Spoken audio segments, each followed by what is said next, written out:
মই আছোঁ বৰ্তমান জখলাবন্ধাৰ হস্পিটেল চাৰিআলিত আৰু মোৰ সৈতে আছে কেমেৰা পাৰ্চন ৰাজুক দেখুৱাবলৈ ক'ম যে মোৰ সৈতে আছে এগৰাকী অসমীয়া মহিলা আৰু যিগৰাকী মহিলাই এনেধৰণে চানাচুৰ বিক্ৰী কৰিছে হস্পিটেল চাৰিআলিত আৰু কিছুদিনৰ পৰা তেওঁ এনেধৰণৰ এই ব্যৱসায় আৰম্ভ কৰিছে আৰু যাক লৈ এতিয়া যথেষ্ট লোক ইয়াত গোট খাই যে মহিলাগৰাকীৰ পৰা চানা তেওঁলোকে ক্ৰয় কৰে আৰু অতি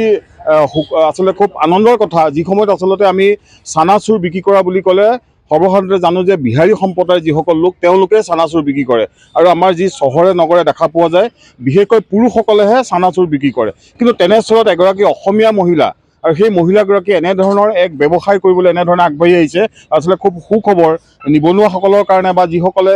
চাকৰিৰ পিছত দৌৰি থাকে যিসকল কৰ্মসংস্থাপনৰ কাৰণে দৌৰি থাকে তেওঁলোকৰ কাৰণে আচলতে এক নিদৰ্শন দাঙি ধৰিছে এগৰাকী মহিলাই মই তেখেতৰ পৰা পোনে পোনে জানিব বিচাৰিম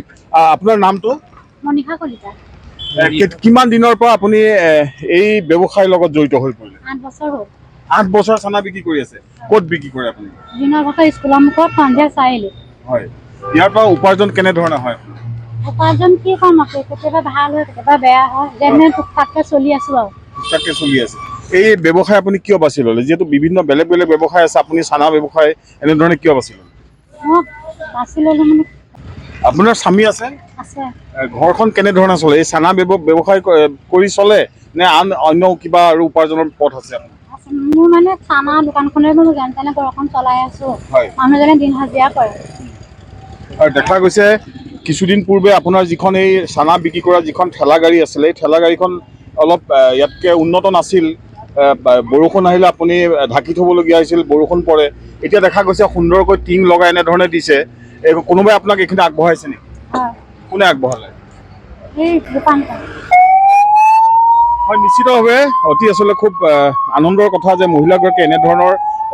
যথেষ্ট কষ্ট কৰি এনেধৰণে এই ব্যৱসায় আৰম্ভ কৰিছে আৰু যথেষ্ট লোক দেখা যায় ভিৰ কৰে যথেষ্ট গ্ৰাহক আহে আৰু তেওঁৰ পৰা চেনা ক্ৰয় কৰে মহিলাগৰাকীৰ পৰা মই এগৰাকী সচেতন ব্যক্তি আছে কলিয়াবৰ মই তেখেতৰ পৰা জানিব বিচাৰিম আপোনাক দেখা গ'ল এইখিনিতে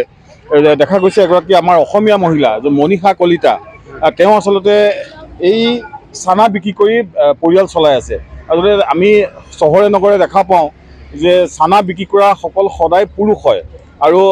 আমাৰ অসমীয়া সমাজত আছে চানা বিক্ৰী খুব কম মানুহে কৰে যে তেনেস্থলত এগৰাকী মহিলাই এনেধৰণে এখন ঠেলা গাড়ী লৈ তাত এনেধৰণে চানা বিক্ৰী কৰি আছে কি ক'ব এইটো এটা বৰ ভাল উদাহৰণ হৈছে আৰু তেখেতক কিছু উৎসাহ যোগাবৰ কাৰণে মই ইতিমধ্যে জানিব পাৰিছোঁ ৰূপান্তৰ নামৰ যিটো সামাজিক অনুষ্ঠান আছে তেখেতসকলে তেখেতক এই ঠেলাখন বনাই কৰি দি পেলাই যিখিনি সহায় কৰিছে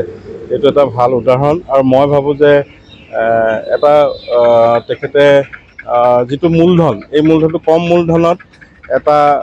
ভালকৈ কৰিলে এটা ভাল ব্যৱসায় চলি থাকিব পাৰে নিশ্চিতভাৱে খুব সুন্দৰ কথা কৈছে আচলতে মহিলাগৰাকীয়ে যি নিদৰ্শন দাঙি ধৰিছে এনেধৰণৰ যিসকল আমাৰ লোক আছে তেওঁলোকেও যাতে এনেধৰণৰ এই তেখেতকে আগত ৰাখি এনেধৰণৰ কামত আগবাঢ়ি যায় আমাৰ বজাৰখন তেওঁলোকে দখল কৰিব পাৰে আৰু ইতিমধ্যে কৈছে যে ৰূপান্তৰ নামৰ যিটো আৰ্থ সামাজিক যিটো অনুষ্ঠান সেই অনুষ্ঠানে এইটো সুন্দৰকৈ তেওঁক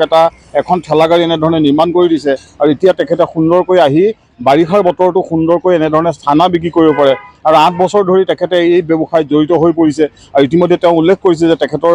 স্বামী আছে স্বামীয়ে দিন হাজিৰা কৰে যদিও সেয়াৰে পৰিয়াল চলাত অসুবিধা হয় যাৰ কাৰণে তেওঁ আনৰ ওপৰত ভৰসা নকৰি আনৰ ওপৰত নিৰ্ভৰ নকৰি তেওঁ নিজৰ ভৰিত নিজে থিয় হৈ এনেধৰণৰ এই চানাচুৰ বিক্ৰী কৰি হস্পিটেল চাৰিআলিত এক নিদৰ্শন দাঙি ধৰিছে